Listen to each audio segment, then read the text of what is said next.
distingués invités.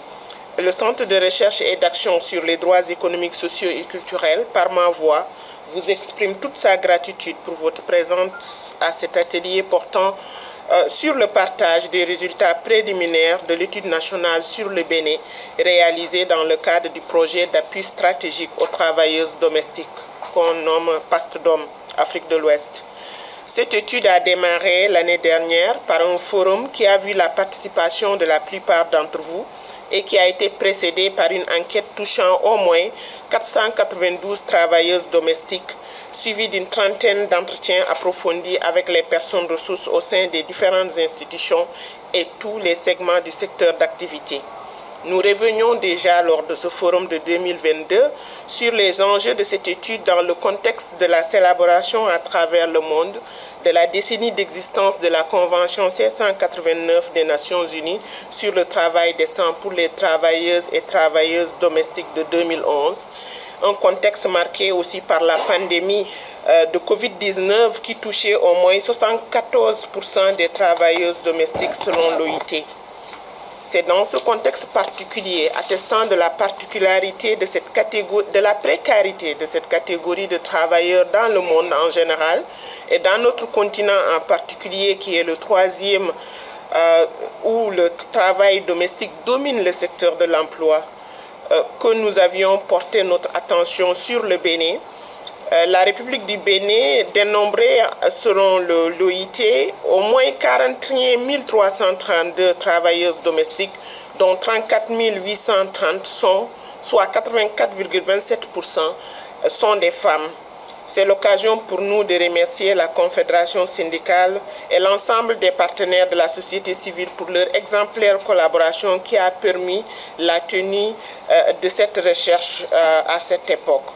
Distingués invités, le CRADEX en tant qu'institution répond à cette nécessité de mise en place de structures indépendantes de réflexion et d'action stratégique dédiées au renforcement du plaidoyer des droits économiques, sociaux et culturels qui occupent encore une position secondaire dans les agendas de mise en œuvre des droits de l'homme en Afrique de l'Ouest et au Sahel. Ce projet, le PASTDOM, a déjà touché plus de 4 236 travailleuses domestiques issues de 9 pays de la sous-région, notamment la Côte d'Ivoire, le Burkina Faso, la République de Guinée, le Mali, le Sénégal, le Togo, le Bénin, la Gambie et la Mauritanie. Il a également impacté plus de 270 organisations de la société civile et des syndicats dans ces différents pays. Distingués participants. Après la validation des résultats de l'étude en République du Togo au cours des 4 derniers jours où nous étions, ce même exercice que nous menons aujourd'hui en sol béninois sera également mené en Gambie et en Mauritanie, qui sont les pays couverts par la deuxième phase du projet. Comme dans tous ces pays, la situation des travailleuses domestiques est encore alarmante au Bénin. Malgré la volonté affichée des autorités de réguler le secteur informel en général, il reste que le travail domestique en particulier n'est pas encore encadré par une loi spécifique. Aussi, les différents acteurs du secteur d'activité attendent impatiemment la ratification par la République du Bénin de la C189 de l'OIT. Distingués participants, nous espérons que cet atelier de validation pourra nous offrir des orientations prometteuses pour le renforcement de la protection des droits des travailleurs domestiques dans notre sous-région en général et au Bénin en particulier. Que peut faire la CBDH dans un tel cadre, dans un tel contexte? La Commission béninoise des droits de l'homme, qui a entre autres missions la promotion et la protection des droits humains, a un rôle de conseil aux institutions, à toutes les institutions de la République. Et de par ce rôle de conseil, je pense que la Commission a toute sa place, tout son rôle à jouer dans le cadre du changement des conditions de ces travailleurs dans notre pays.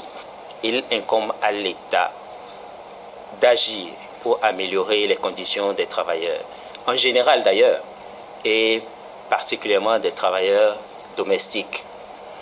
Je dis en général parce que nous n'allons pas nous voiler la face. Quelles sont les conditions des travailleurs en général déjà?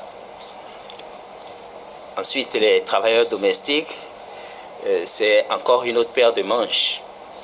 Et pourquoi il y a la violation des droits de ces travailleurs domestiques? Est-ce que tous les Béninois sont en mesure vraiment d'utiliser dans le respect total des droits de ces travailleurs, des travailleurs domestiques? C'est une question qui pose toute une autre problématique. Alors, je pense que c'est une bonne occasion aujourd'hui de se pencher à nouveau sur cette question et de pouvoir faire des ébauches de solutions, parce que les lois, il y en a, mais la mise en œuvre parfois des lois pose des problèmes. Il faudrait qu'on y réfléchisse sérieusement. Cette étude nous permettra aussi d'avoir des chiffres concrets pour notre plaidoyer sur la Convention 189. Moi, je loue, c'est une initiative qui est bien louable et louée et qui pourra vraiment aider le Bénin à avancer dans le processus de la ratification. Sur ce, madame, je vous dis vraiment merci de tout cœur et je souhaite plein succès à l'atelier. 2023, c'est l'année des travailleurs et travailleuses domestiques. Parce que, comme vous le savez, depuis 2022, il y a eu des activités qui ont commencé.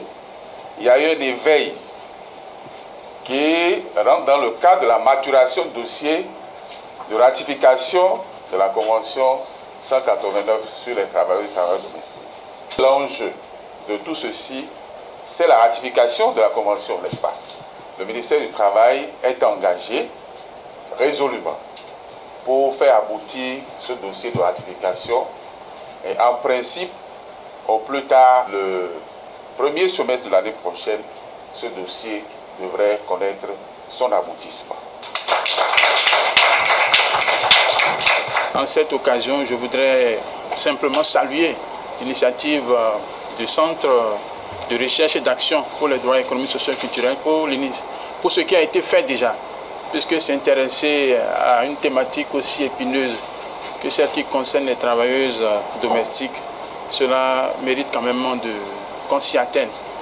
Nous espérions, j'espère vivement que les résultats de l'étude vont refléter réellement la situation sur le terrain, les violations des droits des travailleurs domestiques, et surtout que ces résultats vont aider dans la prise de décision pour renforcer davantage les droits de ces travailleuses domestiques.